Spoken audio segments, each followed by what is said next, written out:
Welcome to Parc Ferm, the Canadian Formula One podcast. That's P3. Okay, mate. Woo! Purple. Hey, he's got another podium. Who would have thought? We talk race reviews, news from the paddock, and bring you everything from the world of Formula One.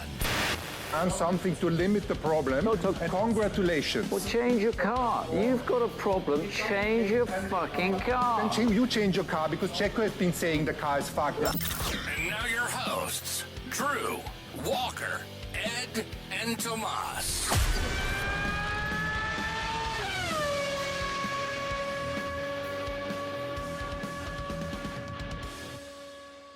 What's up, everybody? Welcome back to Parc Ferm, the Canadian Formula One podcast. I'm here back with the boys, Drew and Thomas. And today we have a full episode. And you're not going to know this listening to this now, but we actually tried to record a few days ago. But we had some technical issues in the bunker. And you know what? I think it worked out for the best because we have so much more to discuss right now, so much more to talk about. Not only are we going to recap the British GP, looking forward to the Hungaroring, which is one of my favorite tracks. But we got the whole saga happening over at Red Bull and Alpha Tauri with De Vries currently out of a job. Lots to talk about, but maybe we'll start with the British Grand Prix, and then we'll get into the juicy stuff. I want to hear your thoughts on the race, on the weekend. Drew, you want to kick us off? You know what? Actually, I don't. While we have Thomas here in a good spot in the bunker, let's take advantage of his Wi-Fi quality. Yeah, let's get LTE Thomas. Let's go. Okay. So the weekend, the British GP was an okay weekend. I think as Drew would have put it, I did enjoy it. Qualifying was good.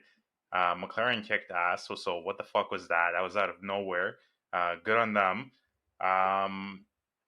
I don't have too much to say. I really did enjoy the race. It was a good race. It wasn't as boring, and hoping for a little bit more races like that in the future. I absolutely loved the race. I thought it was just that little mix-up that we needed to get excited about Formula One again. Like Walker kind of alluded to at the beginning, we were going to try to record the podcast on Tuesday this week, and that night, I think, or that day, we had found out that De Vries got canned. So we didn't even know it at this point. But I was excited to talk about how racy McLaren looked, right? Like, I would argue that if Piastri didn't get an unlucky pit stop before the safety car came out, which was just dumb luck. There was no strategy issues. Like, McLaren didn't have, it wasn't a bad call on any means. It was just shit dumb luck, which is unfortunate because I would have loved to see Piastri on the podium, and I really think that would have been a reality. I guess my bigger question would be, like, does that play out in perpetuity? Historically, McLaren has done well at that track. It is, even with the upgrades currently, McLaren was supposed to do well here, and they did, which is awesome. But I think I think the next few races are going to really put that to the test. And, like, was this a one-hit wonder?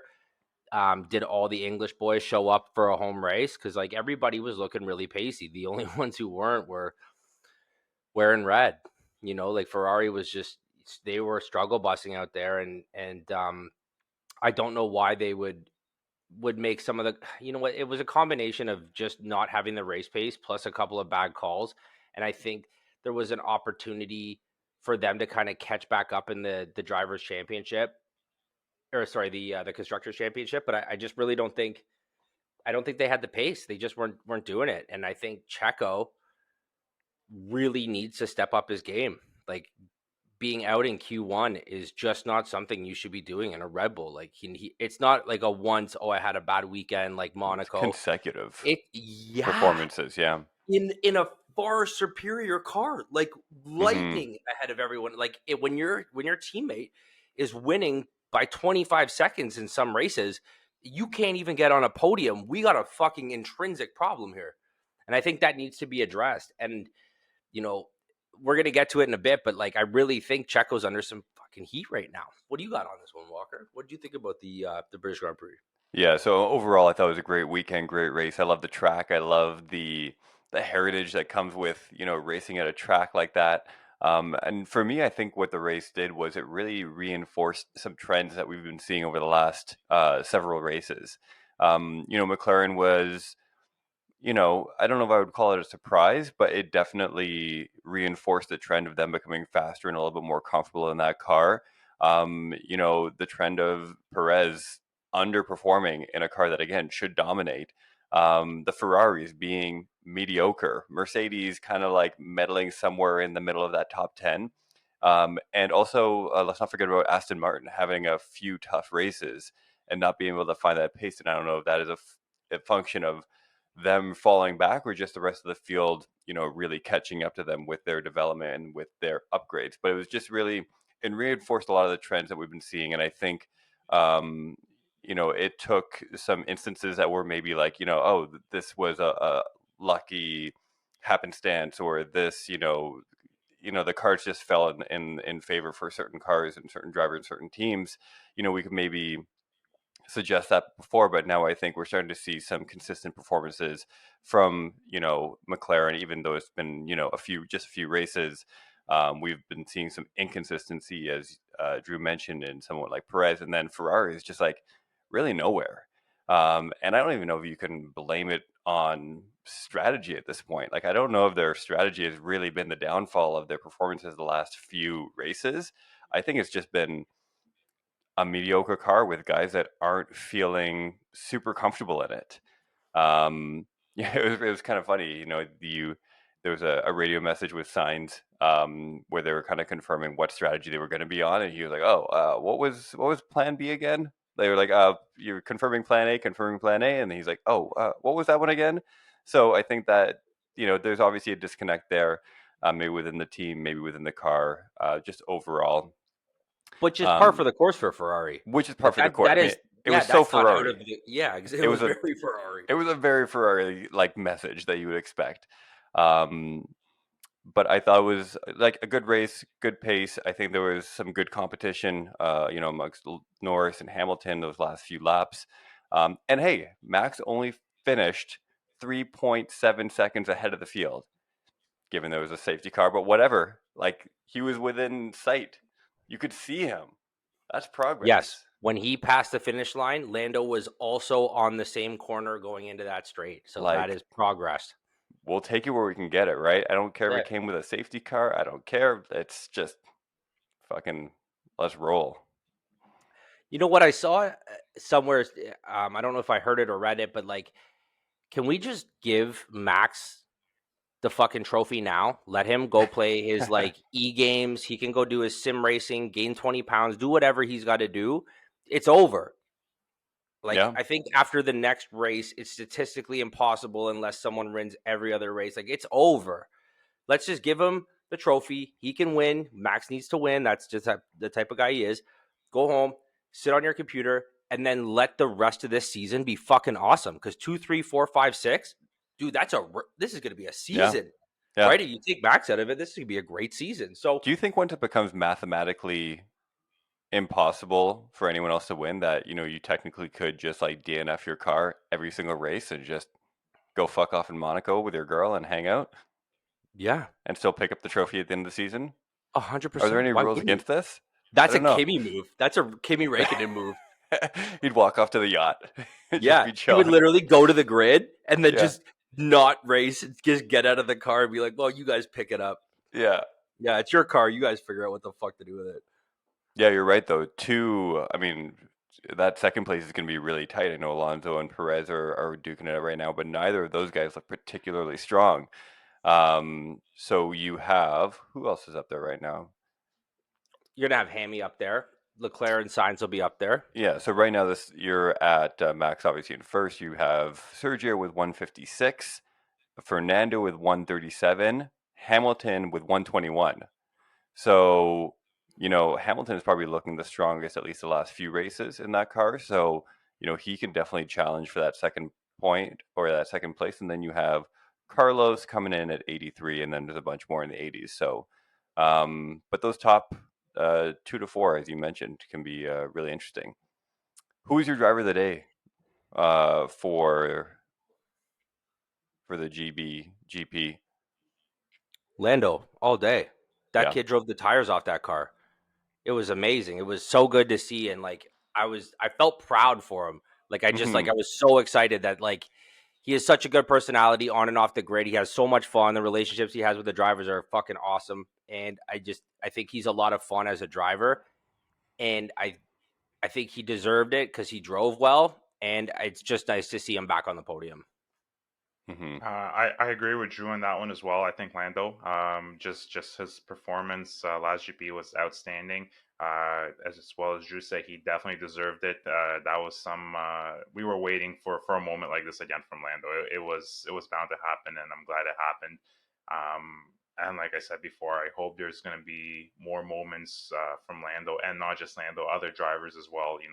Pulling their weight and hopefully getting more different drivers of the day, or more how should I put this, lower end teams going in the top end, I guess, positions. That would Mhm. be also interesting to see. So yeah. Yeah, I think it's obviously Lando did great. I think everyone wants to see him do well. I think I'd love to see him get that first win. Yeah, I think it's long overdue. Just for him as as a driver, as a personality in the sport, as someone who you really think has the skills to succeed. But honorable mention to Piastri, because going in there as a rook and coming out in, what was it, fourth place. Fourth.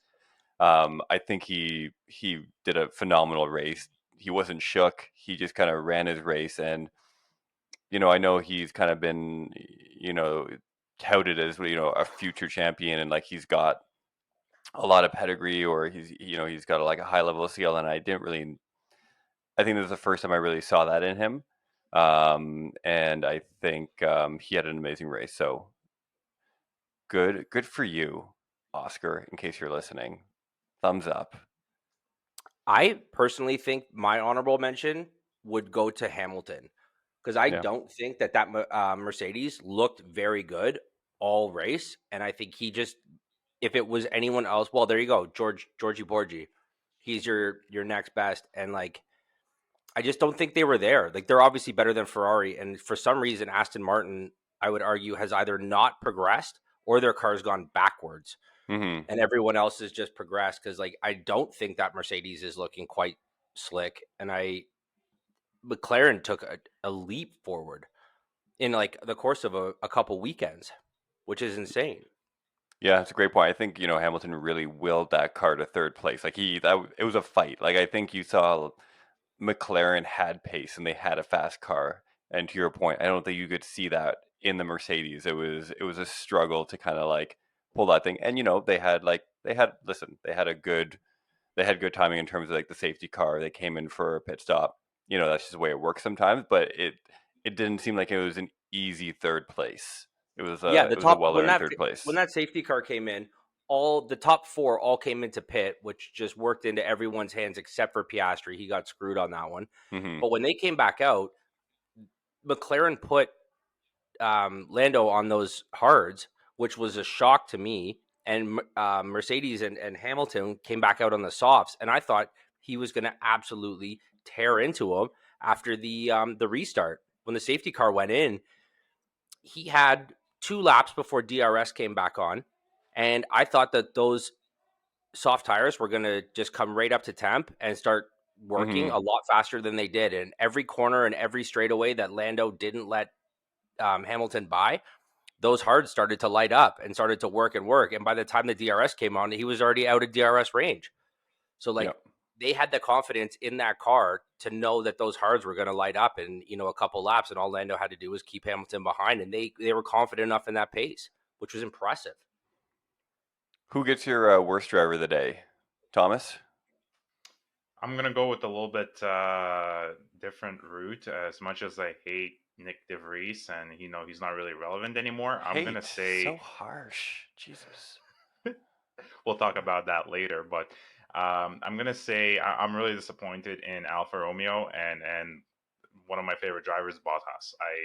He's just not performing. It's really sad for me to see that.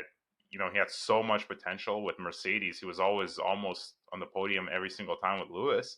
And now I don't think he got a podium at all this year or last year. It's and we could argue there's other drivers out there too, but in my eyes, Bottas is really, really slacking and really, really falling behind. Thomas, your point, I think he seems uninterested. Yeah. Like, he doesn't feel and look competitive. Like, when people are trying to pass him and, like, they're going into the corners and stuff with him, like, he doesn't even care to try. From my perspective, like, when I see it, it's just, like, he used to get in there. And, like, was it just because he had the confidence in the car and now he just no longer has the confidence in Alfa Romeo, which rightfully so. I would argue it's the slowest or second slowest car on the grid. But, yeah, I agree with you on that one. My worst driver of the day, I'm going to pick on him just because I can. Nyck de Vries was so fucking bad, they fired him. So that was arguably his worst race ever because they were like, you know what, we got to pull the cord. We talked about this in the last pod. We were like, are they going to do a half season change? This, I don't know if it was his worst race ever. He had a lot of stupid crashes, a lot of spinouts, a lot of DNFs. Save it. We got to move on to this, okay? So I got it. Nyck de Vries, fucking kicking the guy while he's down. I'm going to give my worst driver to... I'm going to go with Stroll. He's out there just playing fucking bumper cars again. Just, like, ramming into people. Like, He was. like, going in the corners, like, running off the track, coming back on track, like, smashing people on the side. I think he hit Gasly, and I can't remember who else. He was just fucking bumper cars out there. So... his spatial sense is fucking zero. Like, he has, like, in Monaco, I actually thought he was in bumper cars. Well, he broke his wrist, so that I hear that affects your. I don't care. I'm just joking. Anyways, so that's the British Grand Prix. That's the recap. Anything you want to say before we move on to Nicholas de Vries, or just Nyck de Vries? I guess it's just Nick. Nick. Yeah, Nick with a Y. I want to say something. Of course, is it I hate Nick? I fucking hate Nick. I'm glad he's out. He has a very punchable face. Fuck him. Fuck him. Okay. Well, thank you for that. Well thought out response. Very eloquent. Is there anything else you want to say other than that? I'm glad he's out. Why? Why are you glad he's out? Other than the punchable face, why are you glad he's out? As Drew said, he sucks. Okay, fair enough. Based on what? I'm going to challenge you with this because I did a bit of a deep dive. So, okay, so he sucks. He had shitty races. I love your argument. He was like not a politician. performing What's well. wrong with him? He sucks. But why? Because he sucks. But then what's so bad about it? Well, he just sucks. Like, the argument is just not there. Basically. Okay. So yeah, he wasn't performing good races. He was crashing. Yes, I get it. He's a rookie. He was under a lot of pressure, but and maybe what Alpha Tauri did to him too is not fair. They didn't really give him a full season, which I don't want to stand up for the guy, but I think he at least deserved a full season. And so that was kind of shitty of the team to just can him like that. But I feel like there's more we need to unpack here. Like, did you guys go to school together? Did he like beat you up on the playground? I feel like there's like more to the story because it seems oddly personal. What I said, he has a very punchable face. I just don't like him. It's just that's all there is to it.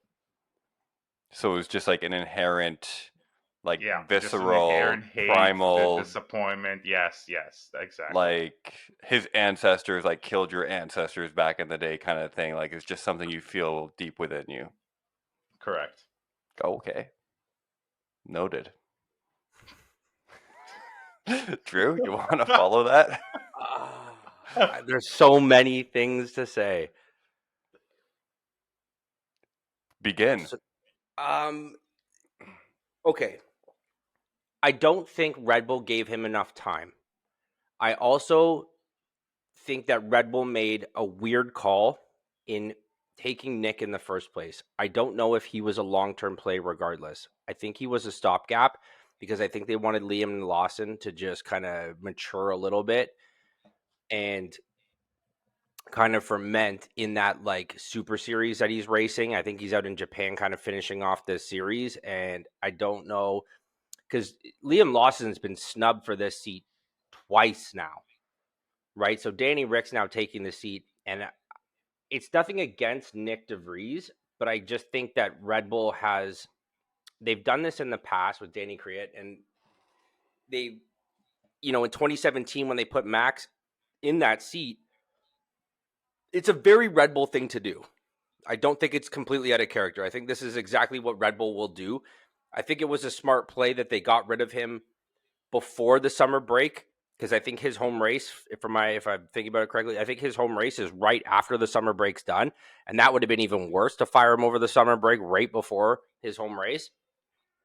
That all being said, I don't know if Red Bull has feelings in any way, shape, or form. Yeah. So let's just go with it and say that they have no soul at all, and they just wanted to get rid of them, and that's fine. It is what it is. If you look at Nyck de Vries as a resume, he's actually not super impressive. Like, he's pretty good, but like, Red Bull wants to hire future champions, from my understanding, what I've heard from, Christian Horner and what I've heard from Helmut Marko. Like, those guys don't want average drivers. They want future championship. And which was also a weird call, why Danny Ric is getting that seat in Alpha Tauri. Is it a play to how, they're trying to put a fire underneath Checo's ass? Or is it they just need to fill this seat because Danny Ric has arguably the second most marketability of any driver on the grid behind Lewis Hamilton? Because I know Danny Ric in the States is huge. They'll be selling merch like crazy. And I think Alpha Tauri needed that, because Alpha Tauri is hurting for sponsors right now. So is it an overall business play to get Danny Ric over there? Maybe. I just don't know if Nyck de Vries just kind of got the shit end of this stick, if he was kind of used as a pawn in all of this, and his time in Formula One was cut short because in the small window of opportunity that Red Bull gave him, he didn't become a superstar in arguably the worst or second worst car on the grid. So I think he just got the shit end of a stick. I wish him all the best, but you had a chance and you blew it, dude. Do you think he has a place in Formula One? No, I'm not. I think that he lucked out in that Williams drive. I think Alex Albon's appendix was a huge catalyst for him to get into the Formula One, and he absolutely drove the tires off that car in that one race and got 9th place, got points, and he hasn't shown up to bat since. And it sucks because he's in a subpar car, but he's consistently not even near Yuki. And I know he's a rookie, give him a little bit of time, but Red Bull isn't that type of team. You're in or you're in the fucking way. So it's interesting you say that. Sorry, go ahead, Thomas. Sorry. So basically, I just wanted to add a couple points to Drew's I hate Nick. little rant. I want to punch his face. Well, yes, but something different. What Drew said, how Red Bull wants drivers and winners. Let's not forget Nyck de Vries was a winner of Formula E. He was the world champion.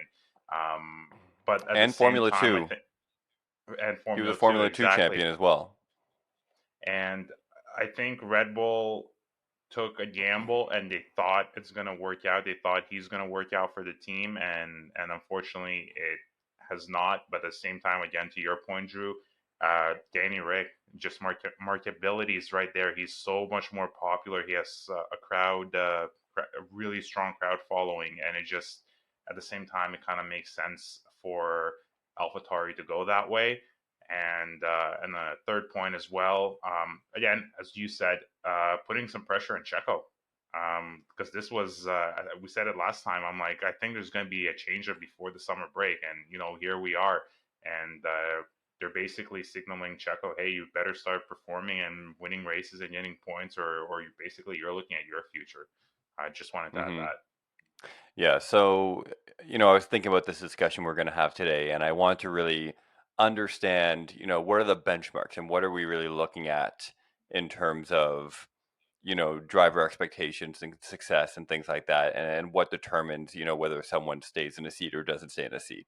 And Thomas, you mentioned, he does have some success, right? He won Formula 2, he won Formula E, And then, he had a few years. He had a year in between as a test driver for Mercedes, in between those two championships. But I think he does have that level of skill. And I thought to myself, okay, I want to really take a look at some of the performances of some of like the, you know, other drivers that were maybe kind of in the bottom, languishing in the bottom, with, lower level teams like a Williams or something like that, and understand what their performance was like. I don't know. Can you guys see this little thing up here? Yeah, I got you. Yeah. So I put together this little thing. I just did a bunch of screenshots from Wikipedia and looked at some drivers um, over the last few years to understand what their performance was like. So, can you guys make out that top row? The very, very top row. Yeah, the very, very top row. Okay. Right. So, very, very top row, we have Mr. Nikita Mazepin.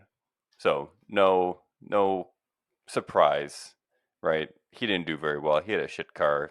He was a mediocre driver at best. I think we could all agree.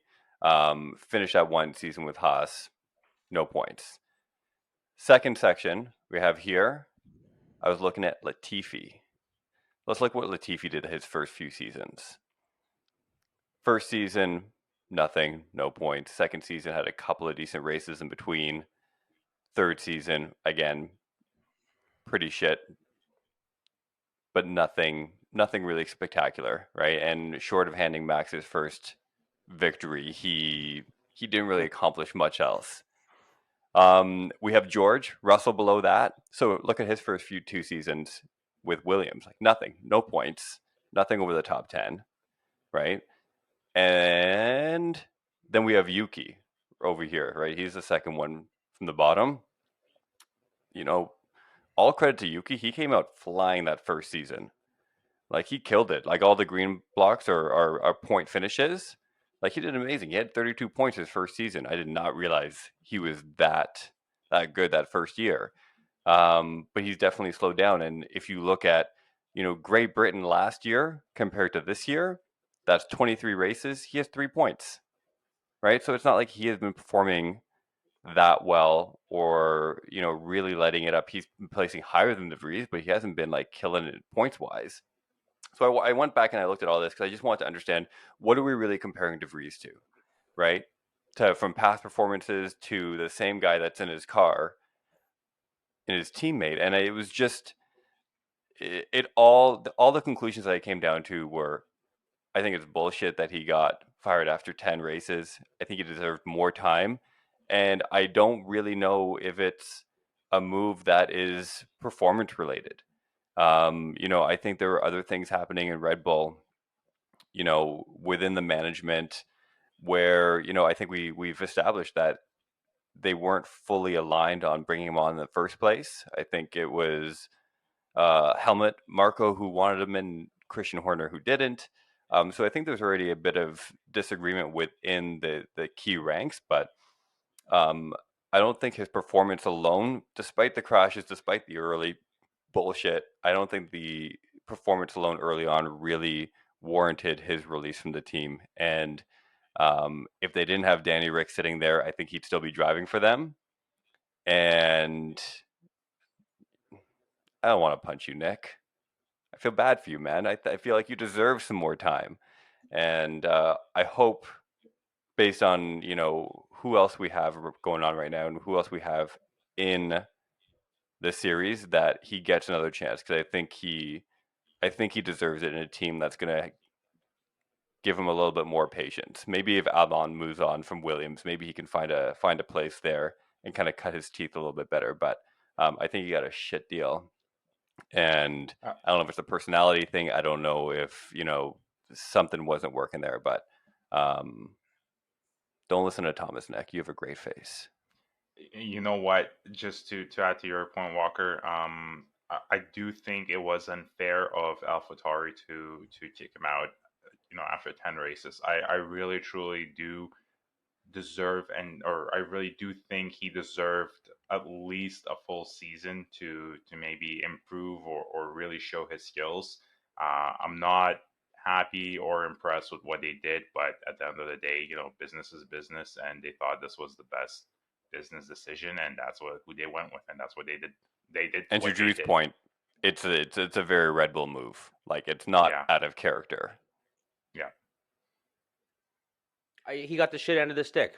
We'll call it what it is. You know what I mean? He got shit canned halfway through a year, and it wasn't, after seeing those numbers, it wasn't based on merit alone.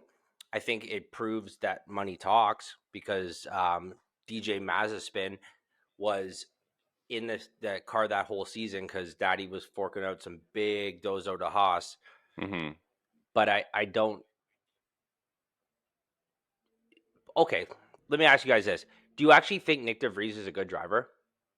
Like, just honest, like guy to guy. Like, do you actually think Nyck de Vries, like all things, if he was in a Red Bull beside Max Verstappen, like, do you think he's competing?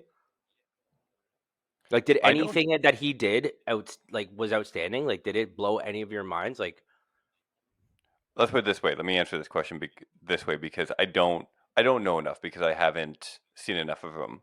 But I can confidently say that I don't think he is, like, if you're cutting like the worst driver in the field, I don't think he's the worst driver in the field. No, I agree. I don't think he's at the bottom. Like, no. Is he good enough to be up there with Max and Lewis and Alonso and those guys? I don't know that either. But I still don't think he's the worst driver in the field. Not conclusively. Especially 10 races in. I think it was circumstantial. It was circumstantial, right? Because, like, if he was in the Alfa Romeo, he'd still be in a seat. Because it wouldn't have had, like you said, Danny Ric wouldn't have been there kind of waiting for that seat. And whether Danny Ric is a better or worse driver, I think that's another good point that I'd love to talk to you guys about too. Like, now that Danny Ric's in, he was put in a McLaren. Things didn't gel. That McLaren was a tough car to drive. It took a little while for him and Lando. Lando obviously took to the car a little bit easier than he did. If Danny Ric gets inside this Alpha Tauri and does not compete with Yuki, then it's a Danny Ric problem. I feel bad. Listen, I don't think this is a great move for Danny Ric either. Like, from a career perspective, like, sure, he's back in a seat, but, like, there's a lot, like, get into a shit car like that, like, doesn't matter if it's a shit car or not. If you're not performing, it's just going to look bad on Danny Ric. Yeah, then it's a him problem. It's not a car problem. And I think that's going to be, he has to be super careful about what goes on. Or, like, maybe stipulate that in a contract. Like, listen, you guys are also giving me, like, the worst car on the grid. So, like, regardless of what I do, don't hold this against me. What that isn't going to do, even if Red Bull says, yeah, okay, the fans of Formula One are going to judge him based on this. And, like, I don't want to see somebody like Danny Ric go out like this, because it'll tarnish everything about him. And I think it might even hurt his ability to be something outside of Formula One. Like, outside of being a driver, like being an announcer, doing all that kind of stuff. Like, if you do this could really tarnish your reputation, like, long term. Well, we all know Danny Ric's history with not making the right career moves as well. From jumping from Red Bull to Renault to McLaren, now to Alpha Tauri. It's almost like it seems like he's going a step down, a step down, a step down constantly. So it's definitely going to spice up things. It's going to be definitely interesting to see the next, at least the rest of the season for sure. If he stays with Alpha Tauri, it's going to be interesting to see where he lines up besides Yuki and with the rest of the grid. So lots to look forward to. Let me ask you guys this then. Danny Ric's going to sit in that seat to the end of 2023. What do you think is going to happen in 2024? Do you think Danny Ric is going to continue to drive the Alpha Tauri into 2024, like next season? I don't think so. I think that would be the opportunity for Red Bull to put Liam Lawson in that seat that he's missed out on twice now, and put Danny as a reserve driver again. Like, I literally think this is a stopgap. I know that the producers at Netflix are just getting hard over this right now, because now they have a story to tell on this season instead of a Max ran away with it story. Now they have like a 0 to hero to zero again kind of story. And Danny Ric is obviously quite the character, so I'm sure this will turn out amazing. But, like, I don't think that Danny Ric is a solution for AlphaTauri at all. And it now takes away from him being in Red Bull as a reserve driver. Who's going to be the reserve driver for Red Bull now? Yeah, it's going to be tricky. And I think when people tell the legend of Danny Ric, I think, this could be a really, a poor chapter, and I hate to say that because we want to see this guy succeed, but I just don't know if it's going. I don't see how this can be a positive move for him. Like, I don't see how he can come out on top of this. And to Thomas's point, he's kind of been going down and down and down based on these career moves. And now you are hoping that you can perform in a shit car in a grid in a team that you have, very little seat time in. And it's just, I don't know, it's going to break my heart. Maybe he'll have some decent success and like sign with Ferrari or something. Well, Maybe they'll, follow me here. Follow me here. Danny yeah. Ric's getting paid by McLaren to not race, Mhm. getting paid by Red Bull to be a reserve driver, getting paid by ESPN to be a commentator, and now getting paid to Alpha Tauri. So really, who's winning? I Yeah, think well- Danny Ric's got these 4 paychecks cruising in real nice in that wallet. Yeah, well, he can't commentate now. I would argue he could. Let's get the fucking live mic from the race. How Live sick mic on would the that race. be? That would be sick. All right. Anything else you guys want to say on the De Vries, Danny Ric saga? No, I'm just excited to see Danny Ric, man. I'm pumped. Me It will too. be fun. It's going to be definitely an interesting season. Basically, again, to add a little bit to Drew's point, when he was talking to get another driver into Danny's Ric's position at Alpha Tauri, I think it'd be also interesting if Danny Ric would sign with Alfa Romeo, if Bottas would be out. I think that'd be also a very, very interesting move if that could happen, and which in reality it might happen considering how things are going. We don't know this, but who knows? Well, speaking of underperformers, let's talk. I mean, I'm going to throw Joe's name out there because he's done shit all as well. So, if anyone could go from that team, I would suggest it would be him. But anyways, we're going to move on because we have a lot to talk about.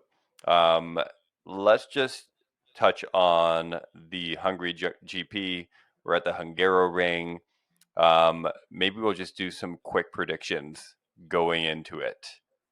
Thomas, you still got a good connection? You want to start us off?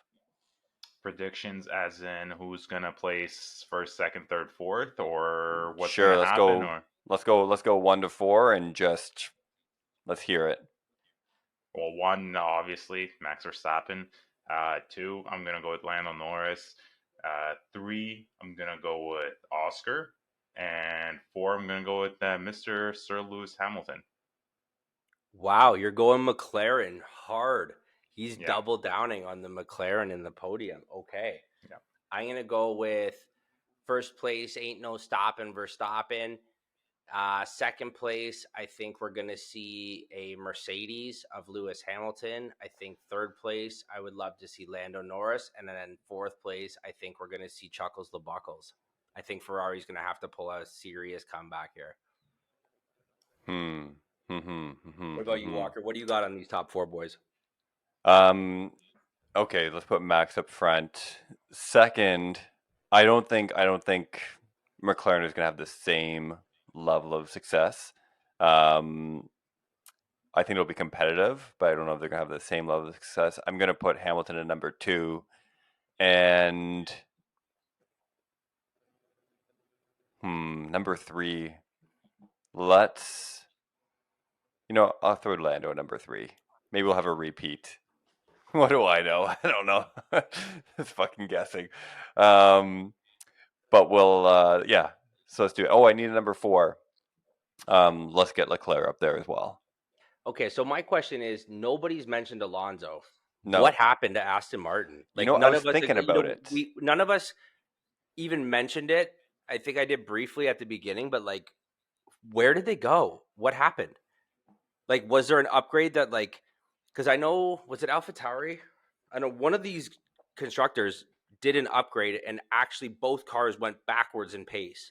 Mm-hmm. It wasn't that everyone else leapt forward. They actually went backwards in pace. I don't know if that's happened to Aston Martin. I haven't looked at the data on it. But I would argue that everyone's taken leaps forward. Even Ferrari has taken leaps forward, and they've just stayed stagnant, which seems odd because they were just running amok with things. wasn't Aston Martin one of the first teams to bring out upgrades from what I remember? I don't recall, to be honest with you. I can't remember. Yeah. I mean, I think they did bring some more upgrades, and they clearly have not been working the way they expected. So, when I think about my top three, I was thinking about, can Aston come back at like a track like this? And I just don't have very much faith in that car right now. I think he's going to push as hard as he can, but it's going to be tough. And then the other part of it, is when does like happy Fernando turn into like bitter Fernando when things aren't going his way? Like how much, like what's the half-life of that? Like how long until we start to see bitter Fernando come out and he's maybe not performing at his best because he doesn't have that car under him right now? I agree. I don't think that I think he's happy when he's winning, much like Max Verstappen. I think a lot of these racers have that kind of A-type personality. Like when things are going well, it's awesome. Mm-hmm. But I think I would argue you're right that you're like he'll be the first guy to turn when shit's not real good, and he's done it before, and he'll do it again. Yeah, well, last season with Alpine was not pretty the way they ended it. No, exactly, and I don't think he's burnt every bridge. As far as Formula One teams are concerned, I think he's burnt every bridge, but deservedly so. He's a great racer, and I think in the grand scheme of things, he'll go down as one of the best of all time. So, yeah. So we're gonna look forward to the Hungarian Grand Prix in a few days now. Now, maybe our favorite time of the show. It's a game that's been sweeping the nation, or so I've been told by nobody. We're going to name Guess That Sponsor. But before we start, I do need to make a quick notation on last week's game. Ed Lowe, who's not here with us today, sadly, he guessed that Richard Mille was on a McLaren car, and it was a high-end watchmaker, which I said he got half right because I had it that it was a sponsor for Ferrari. However, turns out they sponsor two cars because they got that much money. So, Ed Lowe, you were correct. Richard Mille is also a sponsor for McLaren, and it is a watch manufacturer. So, we're going into today's little game.